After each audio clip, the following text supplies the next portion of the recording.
ये है आदिल, खुशमिजाज लड़का, मुस्कान उसकी पहचान और दिल में खूबसूरत उम्मीद। आदिल जिसकी अपनी एक रफ्तार है, बिल्कुल अलग लेकिन दृढ़ता से भरा हुआ। आदिल का जन्म 20/2/96 में जन्म हुआ। हमको पता चला कि आदिल मतलब लड़का हुआ है मुझे, तो हम बहुत खुश थे। पूरा परिवार बहुत फैमिली यानी नानी और दादी के वहाँ की बहुत खुश थे। मगर फिर हमको डॉक्टर ने बताया कि आपका बच्चा थोड़ा कमज़ोर है, जो पानी पी गया है, तो बोले कि उसको बॉक्स में रखना पड़ेगा, पेटी में। फिर उसको 1 हफ्ता तक पेटी में रखा आदिल को, मगर वो रोया नहीं। जन्म हुआ था, आदिल रोया नहीं है। जो बच्चे को रोना चाहिए वो नहीं हुआ है इसमें। तो फिर बच्चों के डॉक्टर को हम लेकर गए, दिखाया, तो बच्चों के डॉक्टर ने बोला कि इसको थोड़ा जैसे आप समझोगे कि ये 4 महीने का हुआ है तो आप उसको 2 महीने का समझो, या 10 साल का होगा तो 5 साल जैसी उसमें थोड़ी समझ आएगी। इतनी जल्दी आगे जैसे नॉर्मल बच्चों जैसा वो आगे नहीं बढ़ पाएगा। आदिल का बचपन उसके गांव खंभात में उसकी दादी के देखरेख में बीता। दादी की परवरिश ने आदिल को किसी और बच्चों से कम महसूस नहीं होने दिया था। समय के साथ दादी ने आदिल को नज़दीक के एक स्कूल में दाखिला करवा दिया। अभी कुछ ही दिन हुए थे कि शिक्षकों ने आदिल को यह कहते हुए नकार दिया कि वह सीखने में कमज़ोर है। फिर मेरी सास को उन्होंने बताया कि इसकी दादी को आदिल की, कि आप इसको बच्चों की स्कूल है, विकलांग बच्चों की स्कूल थी, वहाँ पे गया। फिर वहाँ काफ़ी टाइम तक रहा। फिर 2016 में मेरी सास ऑफ हो गए। आदिल बहुत अकेला अपने आप को महसूस करने लगा। इसके बाद माँ बाप ने आदिल को अहमदाबाद लेकर आ गए, जहाँ वे पहले से रहते थे। उम्मीद तो देखो क्या है कि पहले तो ऊपर वाले से थी। जो ऊपर वाला बच्चों को अच्छे कर देता है तो ठीक है, नहीं तो फिर नीचे तो प्रभात एजुकेशन दुनिया में तो है ही। तो सभा तो सेट हो ही चुकी थी स्कूल में। फिर आदिल को भी हमने उधर ही एडमिशन करवा दिया, तो आदिल भी उधर ही जाने लगा। फिर आदिल का तो सबके साथ बहुत ज़्यादा फ्रेंडशिप हो गई, बहुत ज़्यादा। ये देखकर हमको भी बहुत अच्छा लगने लगा कि मेरे बच्चों को टीचर भी अपना रहे और सर लोग भी आदिल को अपना रहे। यानी इन लोगों ने कभी बच्चों को यानी वो नहीं समझा कि इनके में अंदर कुछ कमी या खामी है। मन और शरीर से चुनौतियों का सामना कर रहे इन बच्चों को प्रभात भविष्य में मजबूती के साथ खड़ा करने के लिए प्रयास करता रहा है। जब आते बच्चे शुरुआत में तो वो उसको नाम लिखना, मोबाइल नंबर लिखाना, पैसे की पहचान करवाना, अपने अच्छी तरह से यानी रियल अच्छी तरह से कपड़े पहनना, किसी के साथ बातचीत कैसे करना, कहीं जाओ तो कैसा आपको बिहेव करना, वो सब पे हम ज़्यादा फ़ोकस करते हैं बच्चों को। तो इससे क्या होता है कि वो बच्चा ट्रेन होगा तो कभी कहीं जॉब पे रखेंगे तो उसको कोई दिक्कत का सामना नहीं करना पड़े ऐसा। ऐसा था कि गाने का भी बहुत शौक था तो हम उसको ऐसा बोलते थे कि तू ये तेरी जो पहचान है, वो तुझे जो शौक है, वो उसको दबाना नहीं है। तो इस तरह से हम बच्चों को गाना भी वो आदि को सिखाते थे। तो वो गाना सीखता था, फिर यूट्यूब पर बनाकर उसको रखता था भी, इस तरह। ये मैं जब बजते थे गाने में बजाता था, साथ में गाता रहता था। तो फिर ऐसे करके फिर मेरे को लिखते नहीं आता। मैं म्यूज़िक पे गाना गाता हूँ। म्यूज़िक सुन के, म्यूज़िक को समझ के उसको गाना फिर गाता हूँ। ट्रेनिंग और गाने के अलावा बीते बरसों का अनुभव और अपने दोस्तों को आत्मनिर्भर होते देखना आदिल को आत्मनिर्भर बनने के लिए प्रेरित करता था। आदिल के माँ बाप उसकी भावना को समझते हुए एक चप्पल की दुकान पर नौकरी के लिए भेज दी, परंतु चप्पल की दुकान पे तो जैसे बॉक्स या वगैरह कुछ उतार बताना चाहिए ना कि बेटा ये वाला बॉक्स दे दे आदिल उतार के मुझे, वो नहीं कर रहे थे। वो बाहर दुकान के बाहर चेयर पे उसको बिठा के रखते थे। मैं कहता भी था कि मैं तू भी बता, मैं करूँगा।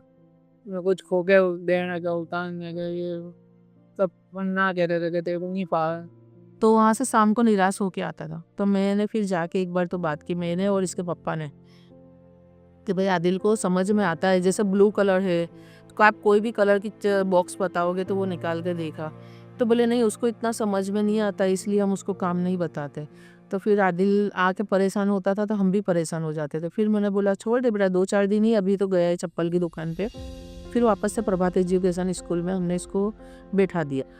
प्रभात नीड बेस्ड ऑर्गेनाइजेशन है। जब हमारे बच्चों के साथ हम काम करने की शुरुआत हमने की थी, और वो बच्चे जो 5-6 साल से जुड़े, यानी तब उम्र थी उनकी, और एक समय आया कि जब वो 17-18 साल के बच्चे हो गए, जो प्रभात के साथ यानी पूरी उनकी लाइफ यानी जर्नी वही प्रभात के सेंटर में उनकी गई।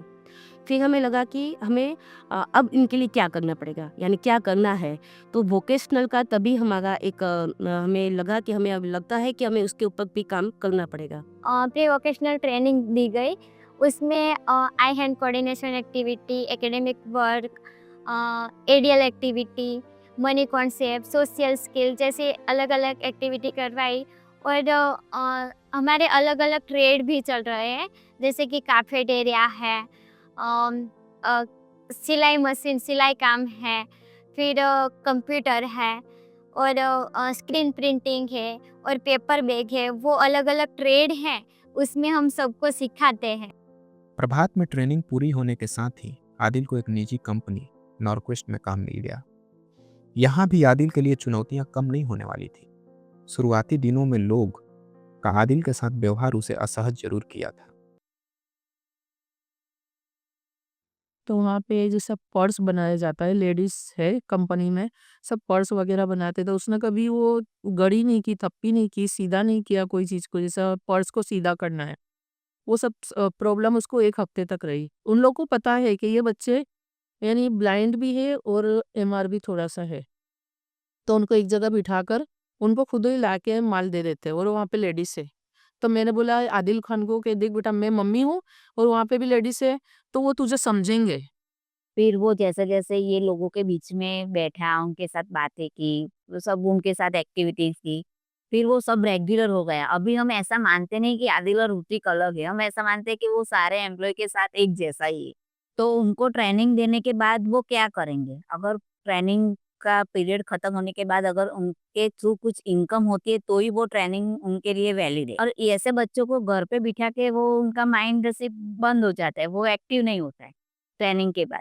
तो फिर हमने ऐसा सोचा कि नॉर्मल लोगों को तो सब जॉब देते हैं, तो अगर ऐसे लोगों को हम जॉब दें और उनके घर में इतने इनके ऊपर से थोड़ी इनकम हो, तो वो उनके लिए बहुत अच्छा होगा। मैं पैसे में से रिक्शा वाले को महीने का भाड़ा देता हूँ। फिर मैं रिचार्ज का होता है, छोटा फ़ोन है, एक बड़ा है, 550 जैसा रिचार्ज। तो पहले जो मेरे को कि भाई ये कि पापा मेरे को ये लाना है, ये लाना है, तो मेरे को मेरे पैसे मेरा मतलब मैं देता था। अब वो खुद कमा रहा है, तो उसके हिसाब से बोलता है, लो अब मैं देता हूँ बोले, और मेरे लिए ये ले आओ, कपड़े लेने जाना है तो कपड़े ले आ दो, या मोबाइल वगैरह रिचार्ज करना है रिचार्ज कर दो बोले। ये सब मेरे को अभी थोड़ा हेल्प मिल जाता है। कभी उसके नौकरी से थोड़ा बहुत जो भी है, और ये जैसे रिक्शा ऑटो रिक्शा वाले का वो देना है, तो वो उसके सैलरी से ही वो दे रहा है, तो वो थोड़ा बेनिफिट है, थोड़ा अच्छा है कि भाई चलो ठीक है, थोड़ा अपने को हेल्प मिल रहा है। क्योंकि आपको देखो, उसको इतना तो पैसा मिल नहीं रहा है कि जिससे उसका पूरा घर चलेगा। लेकिन दूसरी जो बाय प्रोडक्ट जो उनकी जो बेनिफिट्स है, यानी बच्चे में कॉन्फिडेंस बढ़ता है, सोसाइटी में उनका एक रिस्पेक्ट बढ़ता है। एक बार जब हमने आदिल के ही उनसे बात की, तब बोला कि अब सुबह उठते हैं तो उसके पास एक विज़न होता है। उसको पता है कि आज मुझे क्या करना है, मुझे जाना है। तो ये चीज़ होती है ना, अभी भी मैं बोलती हूँ तो मुझे लगता है कि नहीं, वो कितना वो खुश थे कि नहीं मेरे बच्चे के लिए, यानी वो बोलते हैं कि नॉर्मल लाइफ वो जी पा रहा है। आदिल में बहुत सारा पोटेंशियल था। अगर वो कंपनी इतनी तैयार नहीं होती, तो आदिल आज पता नहीं अब सिर्फ वो घर पे ही रहता। तो उसके लिए अब बहुत सारी चीज़ें यानी ओपन हो गई है। तो ये बहुत अच्छा एक बैलेंस हुआ है आदिल के फ्यूचर को लेकर, और वो कंपनी में एक सेंसिटाइजेशन बढ़ा है। शायद वहाँ पे डिसेबल पर्सन हो या ना हो, लेकिन पूरा एक वैल्यू बेस्ड जो एक एटमॉस्फेयर वहाँ पे क्रिएट हुआ है, वो उनको वैसे भी काम आने वाला है। तो ये है ना, विन विन की प्रोसेस हो गई, यानी कंपनी के लिए भी ये एक फायदेमंद बात है, और आदिल के लिए तो बिल्कुल फायदेमंद बात है। और सर लोगों का सबका बहुत बहुत शुक्रिया और थैंक यू उन लोगों को कि हमको हमारा बेटा यानी आज 2-3 साल से जा रहा है। हम बहुत खुश है कि वो घर पे बैठे बैठे बोर हो रहा था, वो यानी अब उसका बोरिंग ख़त्म होकर वो जॉब पे लग गया है। ये बहुत बड़ा काम किया है स्कूल वालों ने। एक पेरेंट्स को इससे ज़्यादा कोई खुशी नहीं हो सकती है।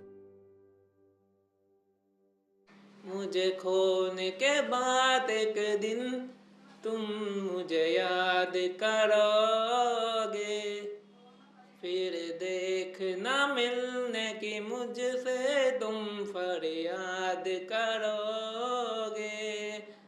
मुझे खोने के बाद एक दिन तुम मुझे याद करोगे, फिर देखना मिलने की मुझसे तुम फरियाद करो।